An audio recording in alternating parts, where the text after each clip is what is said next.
Okay, this is a lesson for Unit 10 on solutions.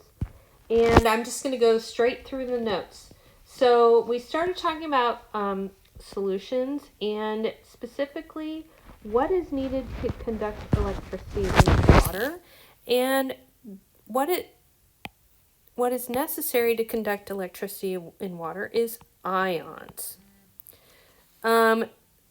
So we could do a little test between Gatorade, vitamin water, deionized water, and tap water and look at how intense they are.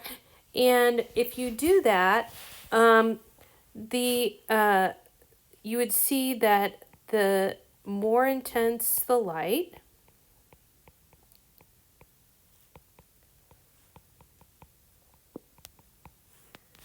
the more ions are present.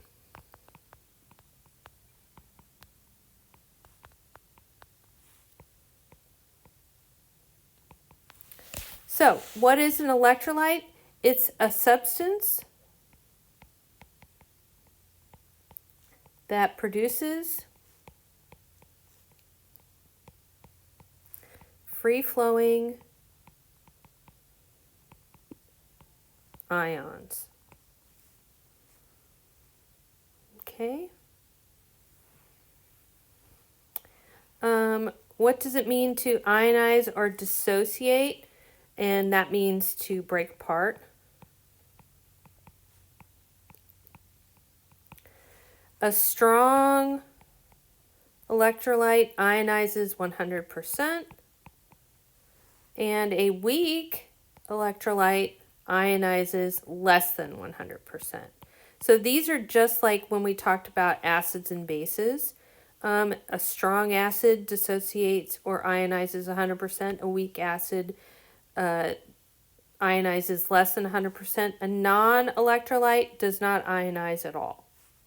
So if I drew a picture of what those would look like, a strong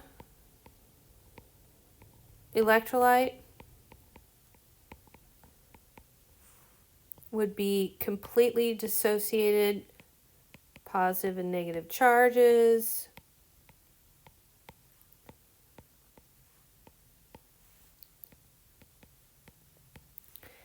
A weak electrolyte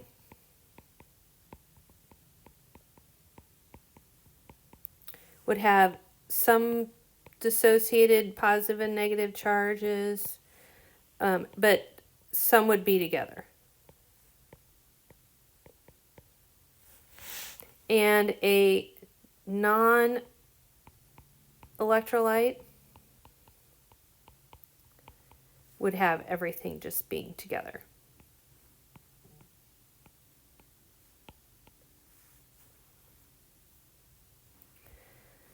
So some examples of strong electrolytes that can ionize. Sodium chloride goes to sodium plus chloride in solution.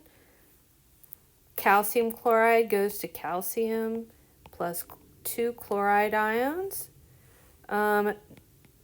Sodium nitrate goes to sodium plus nitrate. So when those dissociate, they create particles in the water. Okay, remember this. What do we call the substance being dissolved? That's the solute. And the substance doing the dissolving is the solvent. All right. Solutions are made from a solvent and a solute. Water is called the universal solvent because it is used to dissolve so many things. Okay, so we can describe solutions in terms of being saturated, unsaturated, and supersaturated. Saturated is when you have the maximum amount of solute being dissolved in the solvent. unsaturated is less than the maximum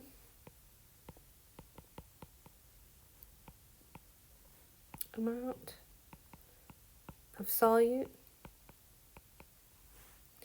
And supersaturated is more than the maximum.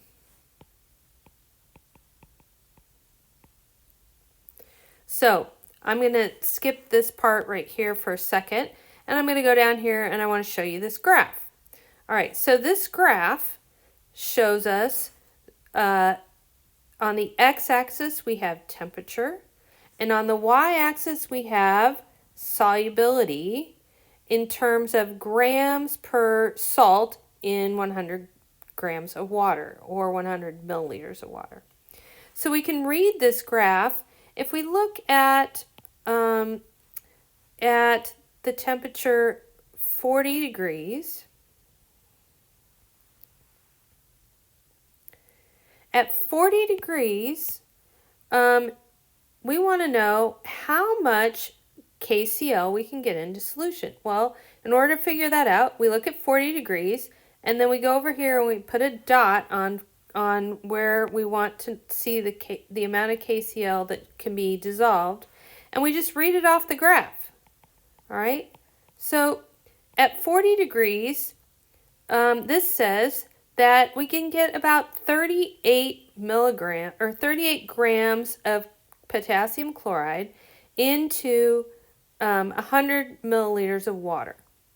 So that means that that kind of solution is what we would call a saturated solution. Okay? All right, so if a solution is saturated, they are found on the line of the graph for whatever salt it is.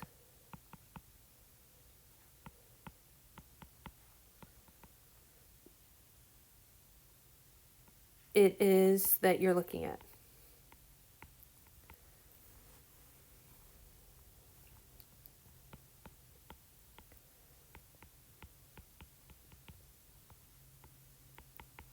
Okay? Now, anything below the line, so if we look here, anything that's below this line would be that amount of grams is going to go into solution easily for potassium chloride. And those kinds of solutions are called unsaturated, all right? So they are under the solubility line.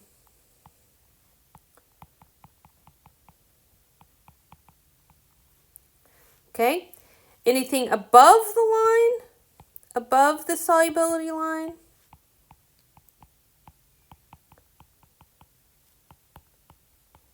that is a supersaturated solution. So we have three kinds of solutions. A saturated solution, which is indicated by the amount that can be dissolved in 100 grams of water, that rides on that line for whatever salt it is.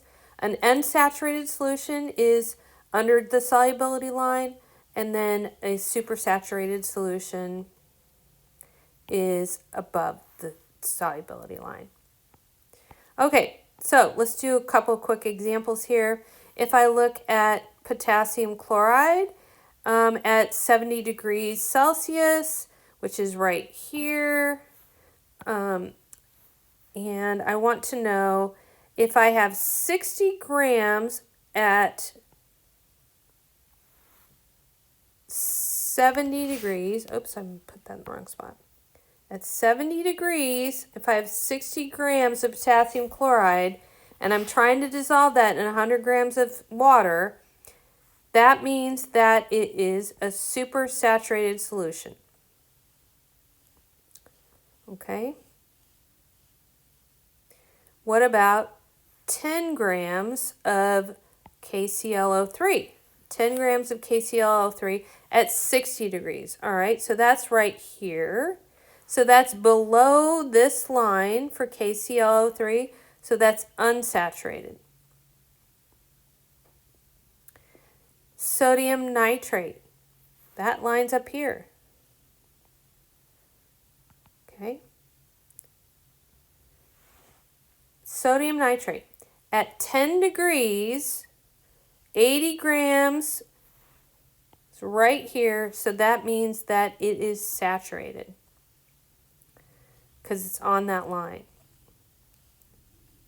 70 grams of calcium chloride at 20 degrees Celsius. 70 grams of calcium chloride at 20 degrees. That's below the line, so that's unsaturated. Okay, I hope you're getting the idea of how this works a little bit. All right, now, the next part says, tell them how many grams of solute must be added to 100 grams of water to form a saturated solution at a given temperature. All right, so I'm just going to do a couple of these. So for lead nitrate at 10 degrees, let's look here, 10 degrees at lead nitrate, the most amount that you can get into solution is right there. So I would say it's about approximately 46 grams in 100 grams. All right. Cesium sulfate at 50 degrees Celsius is here. And if you have, if you're trying to get that into solution, that would be right here. I would say approximately 2 grams of cesium sulfate at 50 degrees.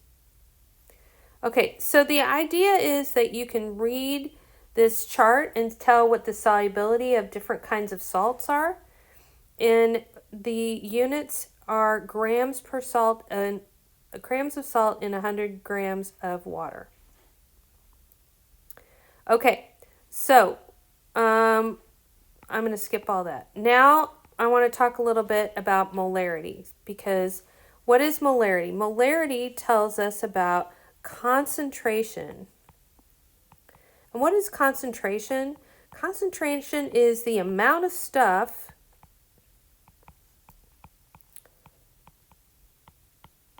in solution. And when we've been talking about amount of something in chemistry, we've been using this moles unit, all right? So molarity is defined as the moles of solute divided by the liters of solvent. All right, so I'm going to do a quick problem here. What is the molarity of a solution that contains 0.41 moles of calcium chloride and a total volume of 750 milliliters, or 0.75 liters? Okay, so here's what we know. We know that the moles is equal to 0.41 moles calcium chloride. And we know that the liters equals 0.75 liters.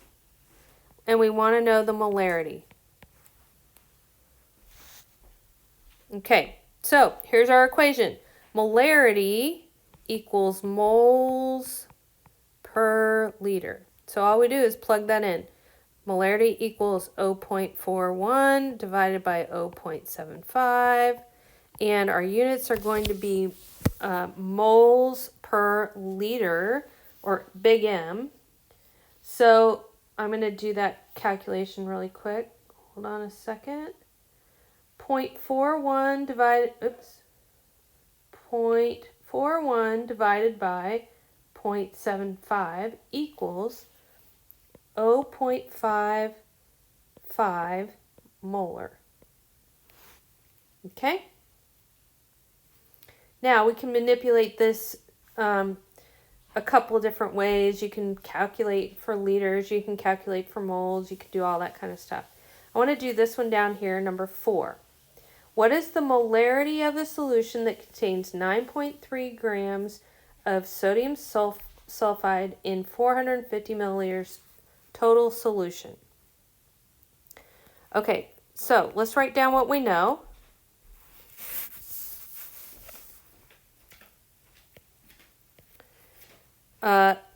We know that we can get moles from this 9.33 grams of Na2S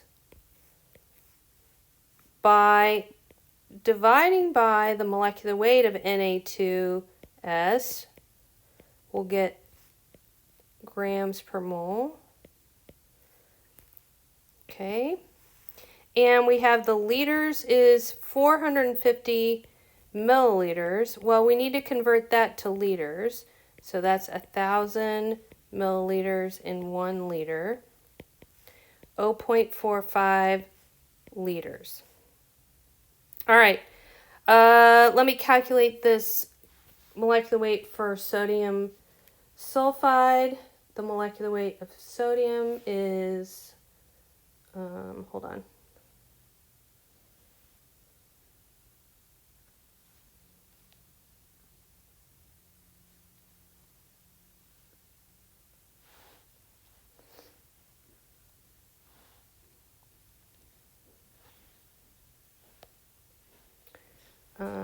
Molecular weight of sodium is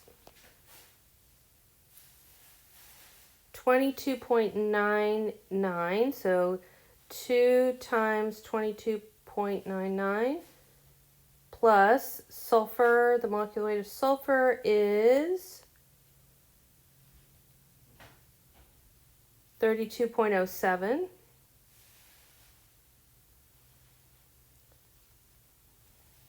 So the molecular weight of sodium sulfide is 78.05 grams per mole. All right, so now we just need to do a little bit of more math. 9.33 divided by 78.05 equals 0.119 moles. All right. And our calculation for molarity is molarity equals moles per liter. So molarity equals 0.119 moles per 0.45 liters. Molarity equals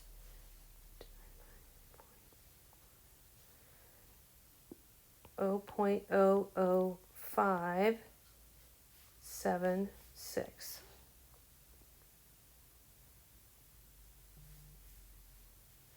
And that unit would be big M.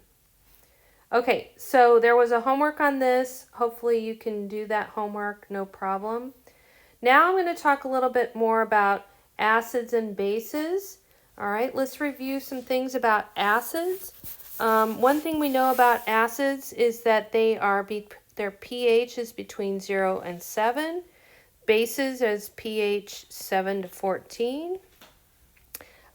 We know that acids turn litmus paper red. We know that bases turn litmus paper blue. We know that acids turn phenol phthalein clear, but bases turn phenol phthalein pink. Okay? What's the difference between a strong acid and a strong base? Same thing as electrolyte. A strong acid is 100% ionized. A weak acid is less than 100% ionized. Okay? Do strong acids exist? Or do dilute strong acids exist? Yes, this was a question on the final exam, so you should remember this. A dilute means it has to do with concentration. which means there's the amount of stuff.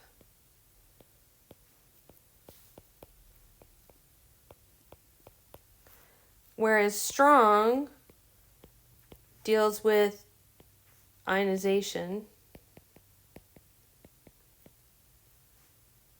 So you can have a dilute strong acid. You can have a dilute weak acid. You can have a concentrated weak acid, concentrated strong acid. You can have all that kind of stuff. Now, based on what we've been talking about, my next question is, are acids and bases electrolytes? Well, yes, because they ionize.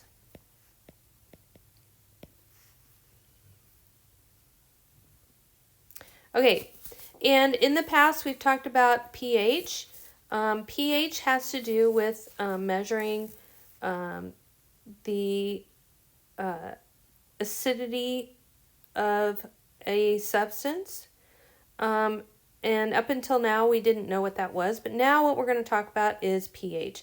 pH measures the power of the hydronium ion.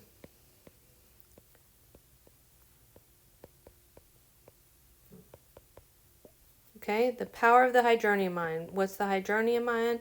H3O plus. It's also just H plus. All right. So the power or the potential, it measures the concentration of the hydronium ion in solution. It means it's the P stands for power or potential of the hydronium ion. And a log scale is, this is going to be on a log scale. Log scales tell us the exponent of a solution. If we type log of 10 into our calculator, give me a second to do that, we get 1. If we type log of 100 in, we get 2. If we type log of 1000 in, we get 3. So this just means that it's 10 to the first, 10 to the second, 10 to the third, just like in math, what you guys just learned, okay? So we use this type of scale for measuring acids and bases, because who wants to write all these zeros out? So we use pH, and here's the equation. pH equals negative log of the concentration of the hydronium ion. Okay. We can also measure how much hydroxide ion is in a solution by looking at pOH, the power of the hydroxide ion. So pOH equals negative log of the concentration of OH. All right. So if I tell you that I have the concentration of H3O plus is 3 times 10 to the minus 5th molar, and I ask you what's the pH, the pH is going to be equal to negative log, and then you just put this number in here, 3 times 10 to the minus 5th. And so the pH of that is going to be, get my calculator out here, negative log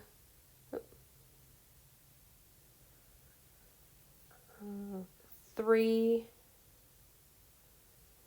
E minus 5. All right, so I get a pH of 5.48. Okay, now pH is unitless because everyone knows that that just means that it's the concentration of the hydronium ion. Okay, hopefully you understand this plug and chug little method for this. If I give you the concentration of the hydronium ion, you just stick it into the equation, put it in your calculator, and boom, out comes your answer here. Now, this pOH works the same way.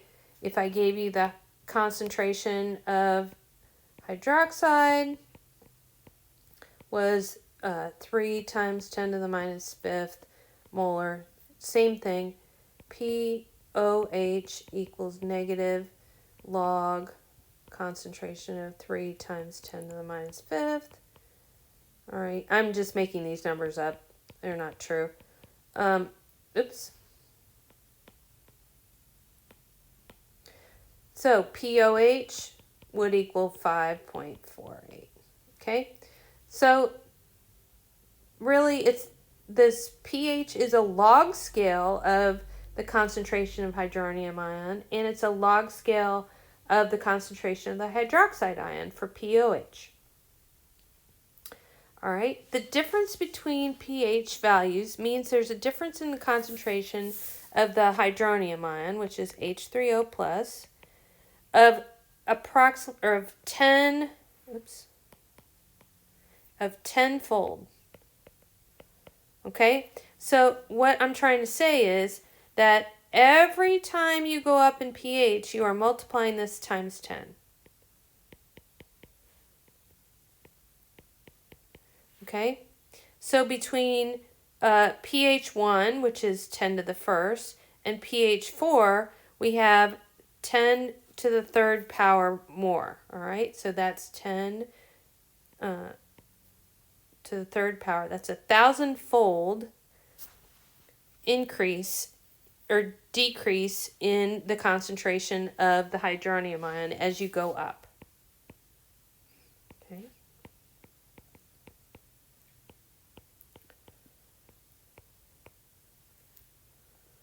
All right. The other thing we can do is we can then calculate, if we're given that we have a pH of 6.3, we can calculate the concentration of the hydronium ion by using inverse log or this equation. All right, so the concentration of the hydronium ion, in this case, if I said that I have a solution that's pH 6.3 and I want to know that concentration, the concentration of the hydronium ion equals 10 to the negative pH or 10 to the negative 6.3, which, if you put that in your calculator, you would have 10 to the negative 6 point, oops.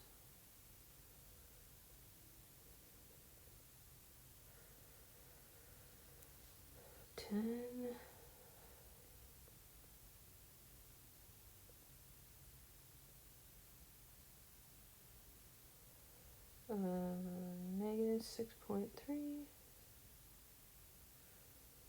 All right, you would have, I'm going to write it down here, 5.01 times 10 to the minus 1, 2, 3, 4, 5, 6, 7. Minus 7th molar. Okay? All right, so you just basically have to be able to use your calculator for these and understand what you're trying to get to. Okay, so water auto-ionizes. It will go from H2O. If you add H2O together, it will go back and forth between H3O plus and OH. Okay, these things will happen spontaneously. It's happening every second in your water bottle, and that's what's going on in solution. So when water auto-ionizes, it makes the hydronium ion and the hydroxide ion. When those two are equal, the pH of that would be equal to 7. All right? Because those two concentrations equal each other, that is a neutral pH. Okay, so that leads us to a couple more useful equations. This one right here tells us that if we take the concentration of hydronium ion times the concentration of hydroxide ion, we'll get 1 times 10 to the negative 14th molar. If we add pH at neutral, pH 7 is neutral, plus POH7 at neutrality, that's going to be equal to 14. Okay, so you can use these equations to kind of manipulate what you need to manipulate in terms of your equations. Okay, now here is this POH wheel, which you can use to try and figure out different parts. If you're given the pH and you want to get to the hydronium ion, you go this direction. If you want to go from the hydronium ion to pH, you use this equation. So it's all kinds of things like that. But what I'm going to give you on the test is these equations plus this one that I don't have written down here. 10 to the negative pH, and this one, which is OH minus, equals 10 to the negative POH. All right. These things involve solving for logs and antilogs. So you can use these equations for any of that. You will be given both things on the test, so it doesn't matter which one you use. Okay, so let's do a quick practice problem. It says, what is the pH and the POH of a 1.2 times 10 to the minus third solution of HBr? Now, to figure out what HBr is, you need to look at the H in front of it. So HBr dissociates into H plus Br minus. And so we're really looking at just the concentration of the hydroxide ion. So this concentration tells us that the hydroxide ion is 1.2 times 10 to the minus 3. So I'm going to write that down because that's something that we know. The H3O plus is equal to 1.2 times 10 to the minus 3 molar. And it wants to know what's the pH and what's the POH. Okay, so pH equals negative log times the concentration of the hydronium ion. So we just stick that in there. pH equals negative log concentration of 1.2 times 10 to the negative third. pH of this solution equals, give me my calculator, negative log 1.2 E 1.2 E negative 3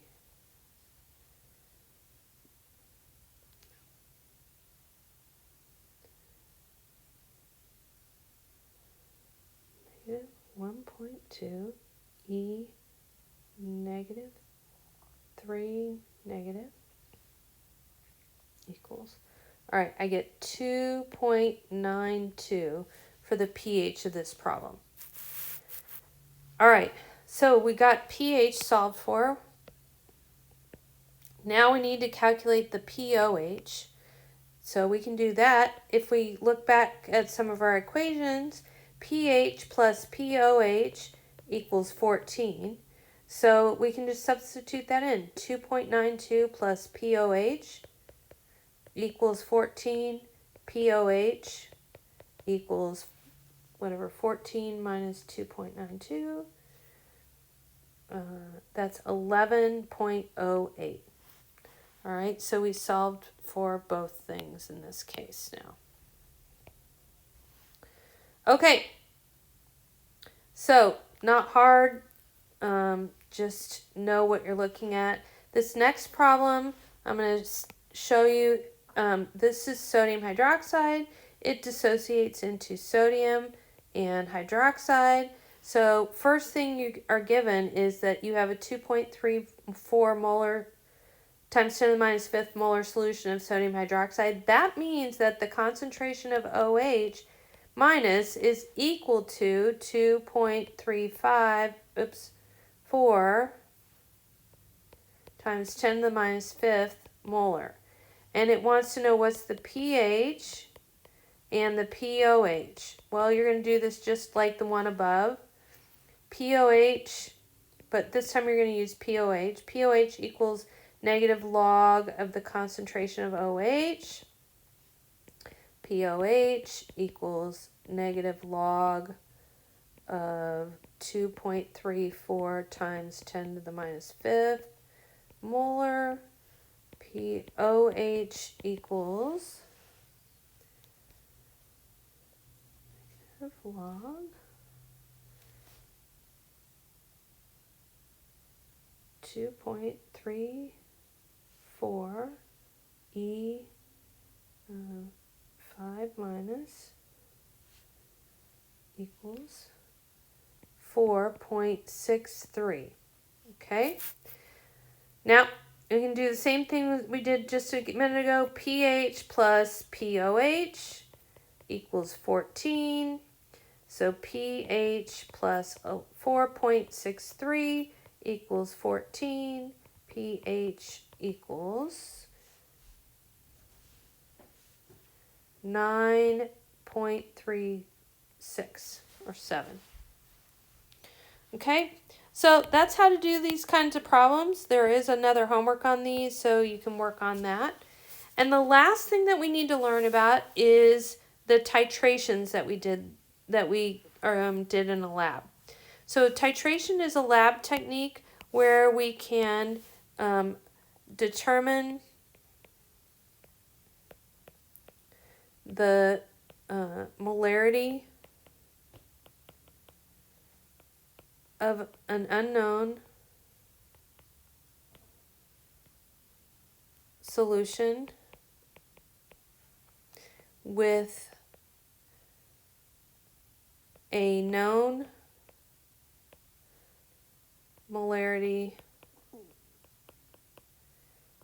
of another.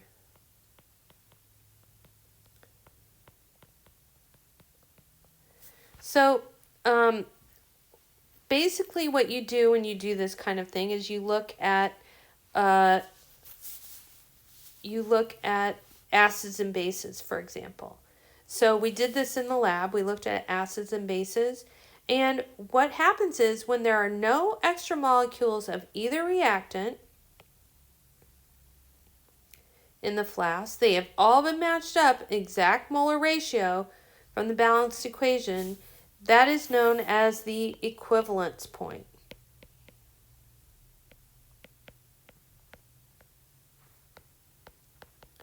And that point is where the moles of the acid are going to equal the moles of the base. Okay? So we can calculate molarity of something knowing the molarity of a second by this equation M1V1 equals M2V2. This is probably the number one equation that you would use in a lab. I used it myself a lot. Let's just do a couple problems so you can see how to set these up. Okay, so if you have a 25 milliliter solution of 1.5 molar HCl, how much of 0.5 molar sodium hydroxide will need to be to neutralize the solution? When I say neutralize, that means that the moles of the acid are going to equal the moles of the base. Okay, so let's write what we know. We know that we have the first volume is 25 milliliters, and that our molarity of the first is going to be equal to 1.50 molar. We have a second molarity, and that's 0.5 molar. And we want to know how much of that we're going to need to neutralize the solution. All right. M1V1 equals M2V2. Plug and chug. M1 is 1.50 molar. V1 equals 2.5 milliliters. Equals M2, which is 0.5 molar, times V2. Now, when you're doing these problems, be really careful of which volume goes with which molarity and et cetera, because it can get tricky. So if we solve this equation for V2, we get 1.5 times 2.5 divided by 0.5, 7.5 milliliters. Now notice that in this case, I did not change the units of the volume to liters, because what happens is when you divide on this side, this side to the left-hand side, the molarity units cancel out and you're left with milliliters. Okay, so there's a few more of these problems. They're not hard.